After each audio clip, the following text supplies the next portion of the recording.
Hello, everybody, and welcome to episode 59 of Therapy Thoughts with Lindsay. After a little bit of a break, we are back, and Randy Cash is there through the computer as always.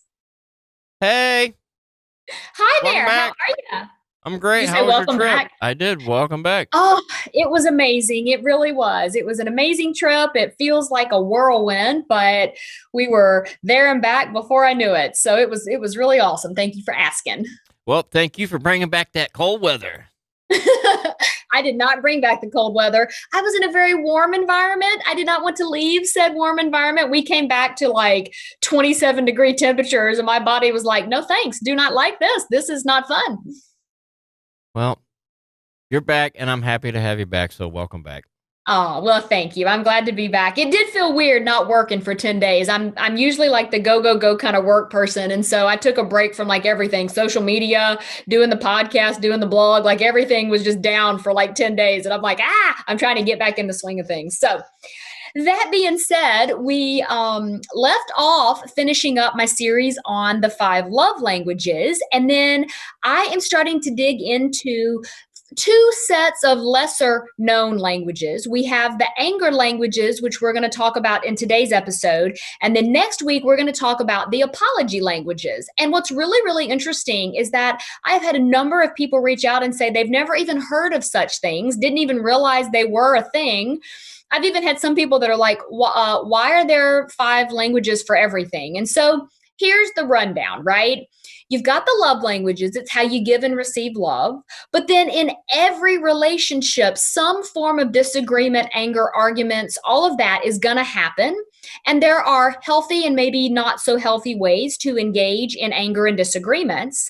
And then you've got the apology languages that come back on the other side as a way to sort of reset using the love languages to start over. So it's sort of a cycle. They all build on one another and they can all sort of play off of each other. So hopefully I can shed some light today on the anger languages.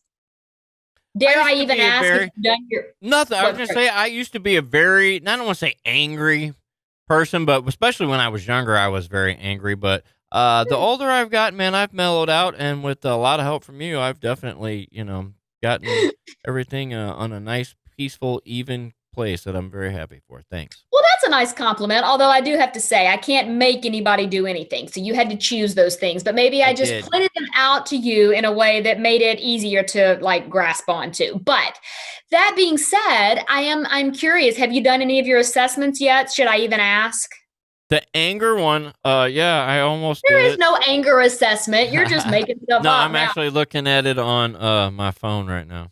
Are you really? Are you on the blog reading along with me? No, I'm reading about are you speaking an anger language and There you the go. five Okay. anger languages.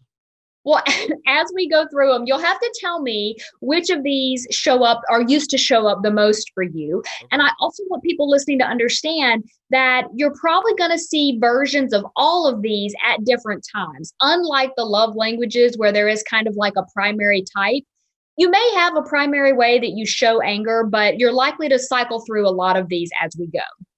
Okay, so the first one is righteous anger. This is the one where you're going to look at someone and basically say, I'm right, you're wrong. It's a very ego driven thing. It can really escalate quickly into scorekeeping, throwing venom back and forth at each other, and just honestly trying to hurt one another using this righteous anger. And I feel like this happens a lot when feelings are hurt, when someone feels like maybe they aren't being listened to, they aren't being heard, or maybe their love languages aren't being met in a way that feels authentic to them. So it comes up in this kind of, well, I've done these things for you. What have you done for me? And it kind of devolves itself pretty quickly.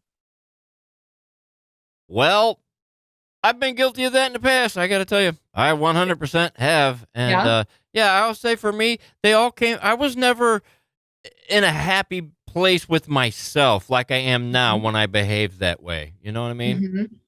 I do. And I think that's important because let me just backtrack a little bit and say that anger is a secondary emotion. And this really kind of bristles people when I say this. But what I want to make clear is that I am not invalidating your anger, but I am suggesting that the anger is not the primary driver behind how you are feeling. Anger is the expression of something usually much deeper.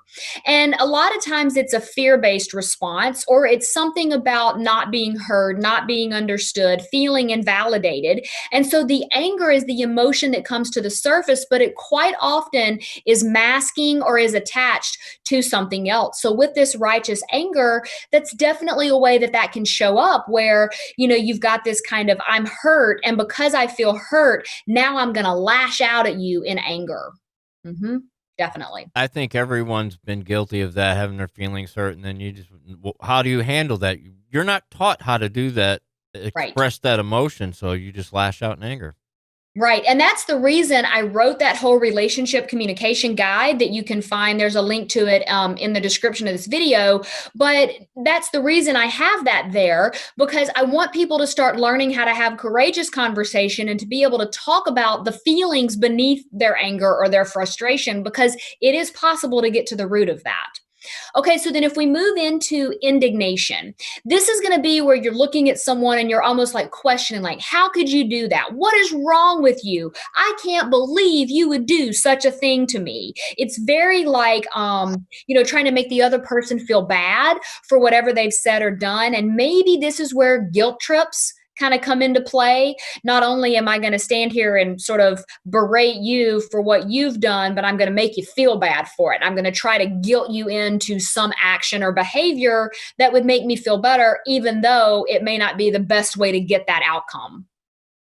That's like when you turn the tables and you turn it around onto the other person, and you kind of the spin factor, if you will. Yeah, I used to be really good at that too. Okay, good to know. Good to know. Randy's bringing all of his anger to the surface. So then from there, we're going to look at the concept of retribution.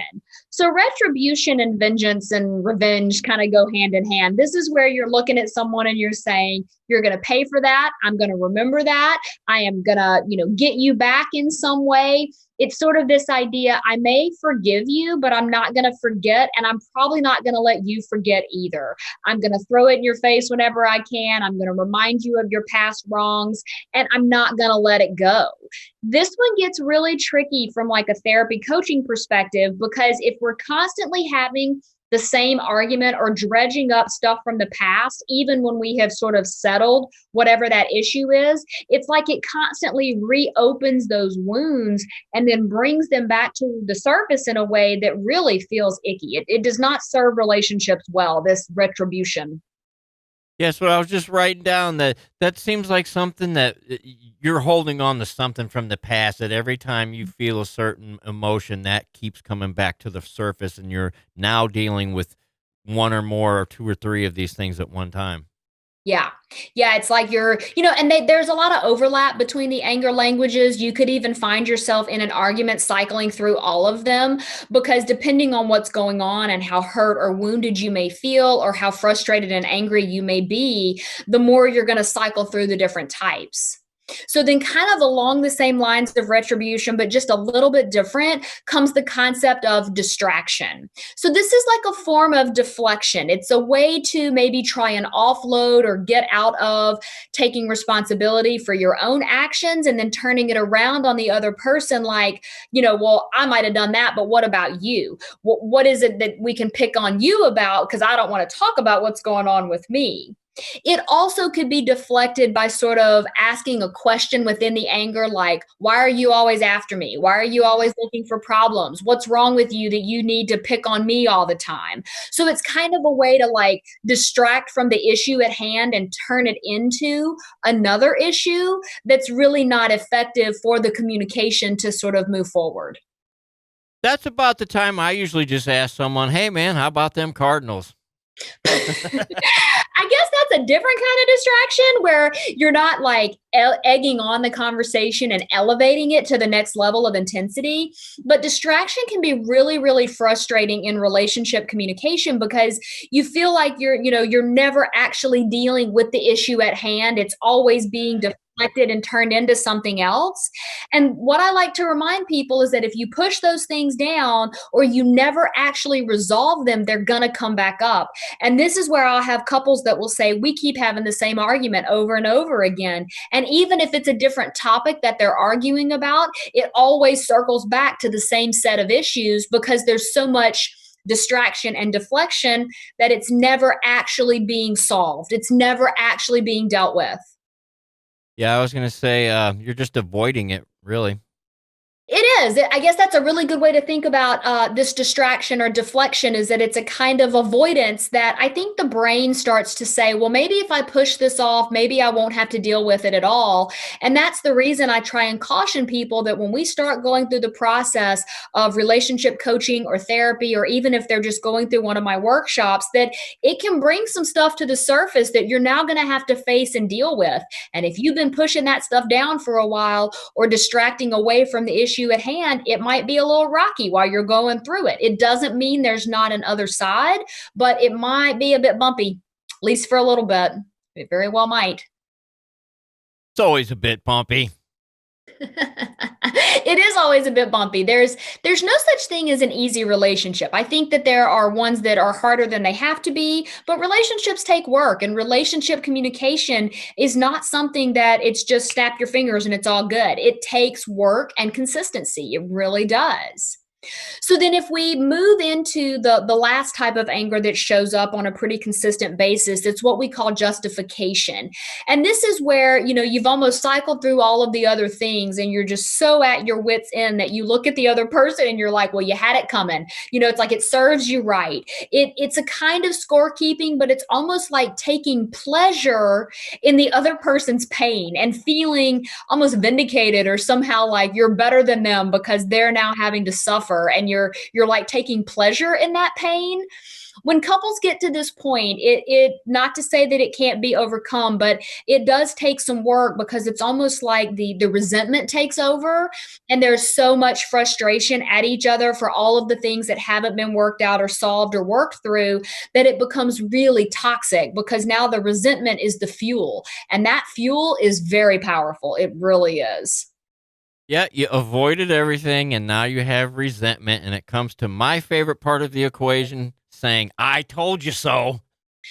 Yep, absolutely. It's kind of like well, that just is what it is. I don't know what to tell you. It serves you right. And then there's also less compassion involved in this whole thing. And I talk a lot about the concept of relationship compassion, that the relationship you're in needs to be a soft place to fall. And you need to be able to show up with your goods, your bads, your indifference, all of those things. But at the same time, you need to be able to have space for both people to show up authentically.